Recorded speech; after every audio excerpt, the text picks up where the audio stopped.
If you have few friends, that is actually great news, and you're about to understand why. Friday night. You just sat down on the couch. The world outside is loud, chaotic, frantic, and then your phone buzzes. It's an invite. Your coworkers or that group of old acquaintances are heading to a bar. And the exact moment you read that text, your stomach ties into a knot. It's not fear. It's an anticipated exhaustion. A voice deep in the back of your mind screams, "No, I'd rather stay here." Single quotes. But right after the relief of making up an excuse and saying, "No," comes the unwanted visitor, guilt. You start asking yourself, why am I like this? Why does everyone else seem to have infinite energy to socialize while I just crave silence? Am I broken? Am I antisocial?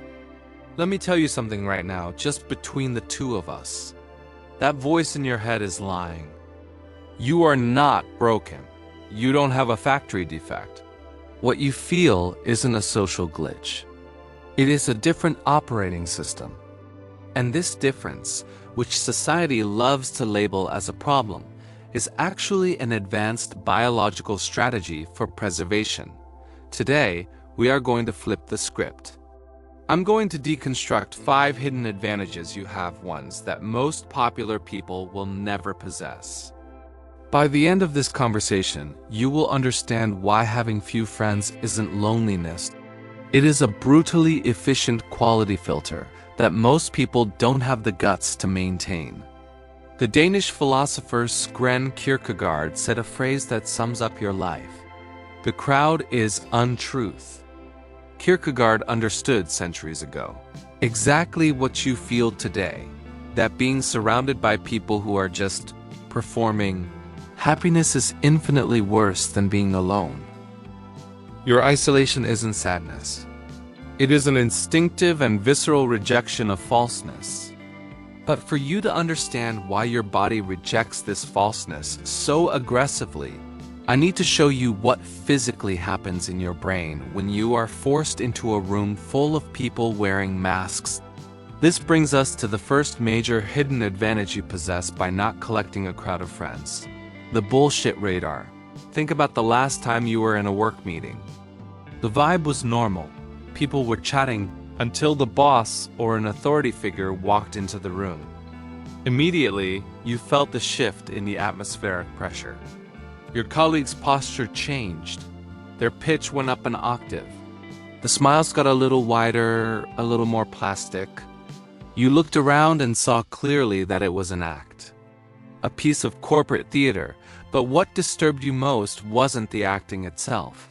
It was the fact that no one else seemed to notice. Everyone fell into the charade naturally, as if it were the default behavior. And you stood there, feeling a rising irritation, a sudden exhaustion, because you are seeing something no one else sees. Let's get specific. Imagine the office holiday party. You know that coworker who spends the entire week complaining about the manager at your desk? At the party, he's the first one laughing loud at that same manager's unfunny jokes. You watch this scene and your brain glitches. You see the incongruence. You see the mask being adjusted on his face. And this irritates you deeply, not because you are difficult, but because you cannot exist in 2 states at once. You cannot feel contempt and perform admiration. The science behind this is fascinating, yet simple. Your brain is a high-sensitivity pattern recognition machine. While most people process only the words being spoken, the verbal content, you process the intention behind the words. You read micro-expressions. You spot the crack in the tone of voice. You notice the body language that contradicts the speech. It's like that classic elevator moment. Someone walks in and asks, "How are you?" You look at them and see in their eyes, in their slumped shoulders, that they are not okay. But the social contract demands you lie and say, "I'm good, you?" You feel that dissonance vibrating in your body. For the majority, it's just politeness. For you, it's noise in the system. It is a lie you are forced to validate. So, understand this. What you call impatience with fake people is actually an advanced emotional reading capability. You don't tolerate the lie because your nervous system rejects it like a virus. While others are building relationships based on masks and convenience, you are being selective about who you spend your vital energy on. You aren't being antisocial. You are protecting your peace with a built-in lie detector. And because you see this falseness so clearly, you have developed a severe allergy to a specific type of interaction that most people love, which leads us to the second advantage of not wanting to be popular. You have an allergy to superficiality. You know that physical sensation of boredom, almost painful, when someone starts making small talk? It's not just boring for you, it's draining.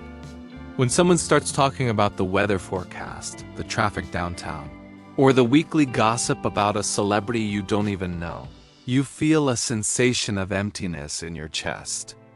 It's as if you can feel the seconds of your life draining down the drain. Visualize a Sunday family lunch. The table is full.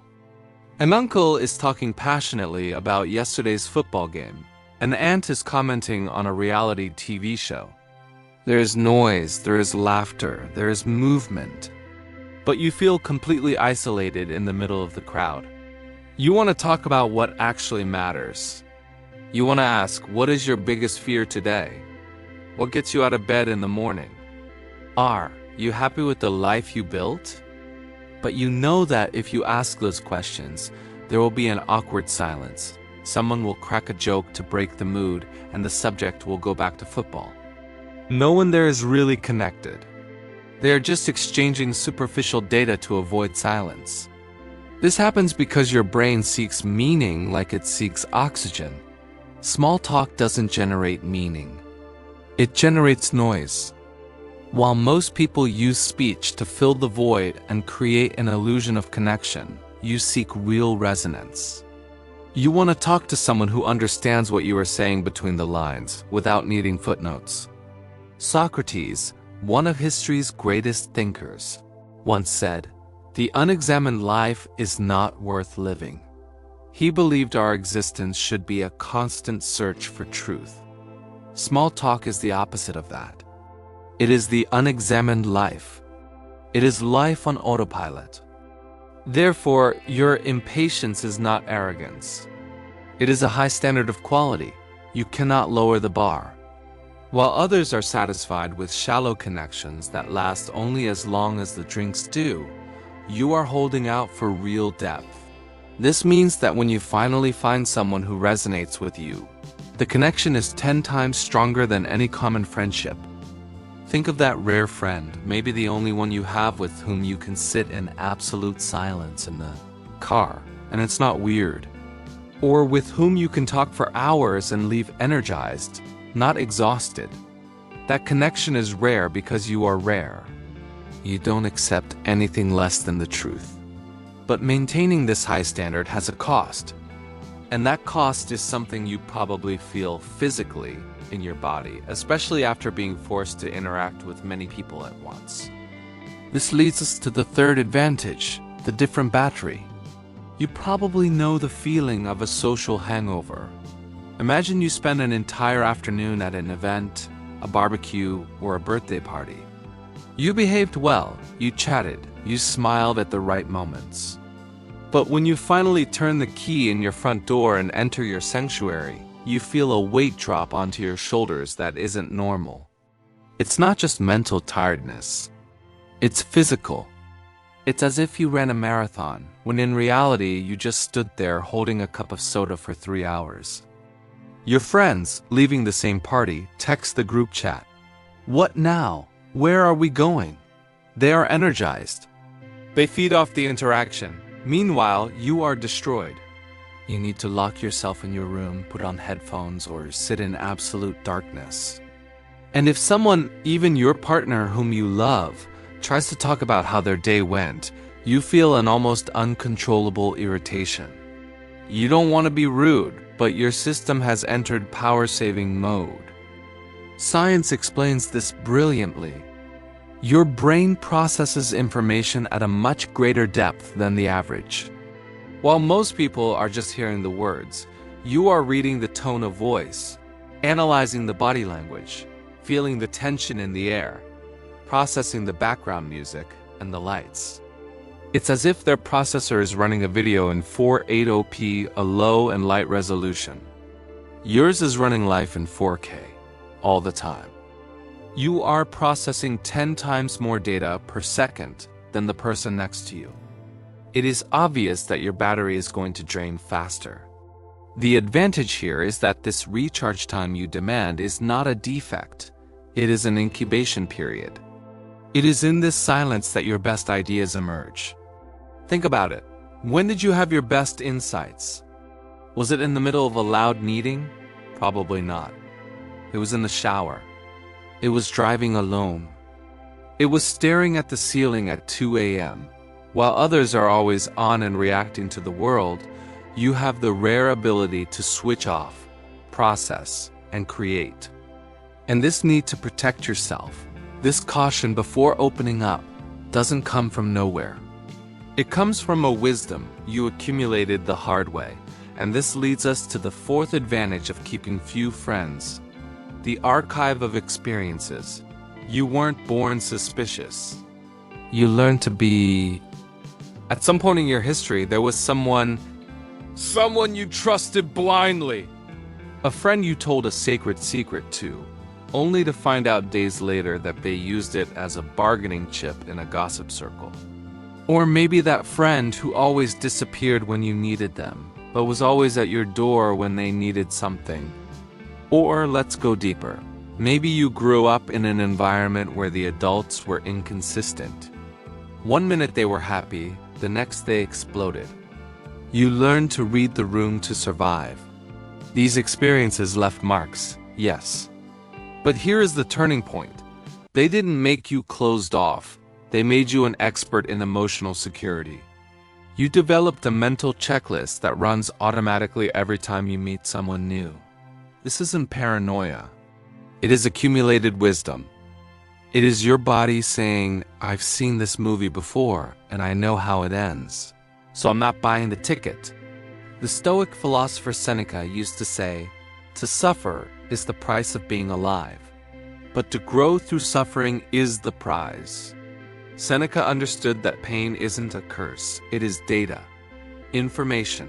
Your hidden advantage is antifragility. Every betrayal you suffered in the past refined your filter. Today, your circle of friends is small, maybe tiny, but it is bulletproof. The people in your life today aren't there by accident or geographical convenience. They passed an invisible test. They proved loyalty. For most people, a friend is anyone who is fun at a party. For you, a friend is someone who would help you hide a body, metaphorically speaking, of course. You value loyalty above entertainment. And this wisdom, this capacity to be okay only with those who really matter, prepares the ground for our last and most powerful advantage. And this wisdom you've accumulated, this ability to select who enters your life, gives you something most people will never have. And that brings us to the fifth advantage, sovereign self-sufficiency. This is something that scares normal people. You don't need anyone to be happy. It sounds like a simple phrase, but analyze the depth of it. The vast majority of the world's population is addicted to external validation. They need likes on Instagram to feel beautiful. They need a group of friends laughing at their jokes to feel funny. They need a romantic partner, anyone, to not feel like a failure. They are hostages of other people's opinions. You are not. Think about that day you decided to go to the movies alone. You bought your ticket, your popcorn, sat in the seat and ... peace. While most people would look at you with pity, thinking, poor thing, they have no one. You were feeling the genuine pleasure of your own company. Or when you travel alone, have coffee alone, you don't feel the lack of something. You feel the fullness of being who you are. The science behind this is that your brain learned to produce its own fuel of satisfaction. You aren't addicted to external dopamine. You generate satisfaction internally. This is a superpower in a world where everyone is begging for attention. This gives you a dangerous freedom. It means you will never accept a toxic relationship just because you are afraid of being alone. You will never accept an abusive job just to belong to a group. You have the power to say no and walk away, because your own company is a safe place to return to. Arthur Schopenhauer, a philosopher who understood solitude like few others, nailed it. A man can be himself only so long as he is alone. And if he does not love solitude, he will not love freedom. For it is only when he is alone that he is really free. When you are alone, you take off all the masks. You don't have to smile if you don't want to. You don't have to agree if you don't agree. You are 100% you. And that is the purest form of freedom that exists. Therefore, your ability to be alone without feeling bored isn't sadness. It is sovereignty. While they are desperate for noise, you are building your mental empire in silence. You are uncontrollable. And in the best sense of the word, you are dangerous. Let's tie this all together now. If you recognized yourself in these points, understand you are not a sad loner. You are a social strategist. You are not antisocial. You are selective. You are not broken. You are antifrágil. You are not weak. You are free. If you saw yourself in these 5 traits, you have just found your pack. You are not alone, because there are millions of people like you scattered around the world right now, feeling exactly the same thing. People who see the falseness, people who seek depth, people who need time to recharge, people who learn through pain. Now I want to hear from you. Which of these 5 traits hit hardest over there? Which one describes exactly what you lived through this week? Write it in the comments. Because here, we aren't just passive spectators, we are building a community of strategists. And I read every comment. Thanks for watching. If this conversation made sense to you, hit the like button. It helps the algorithm deliver this message to other people who need to hear that there is nothing wrong with them. And subscribe to the channel to keep receiving content like this.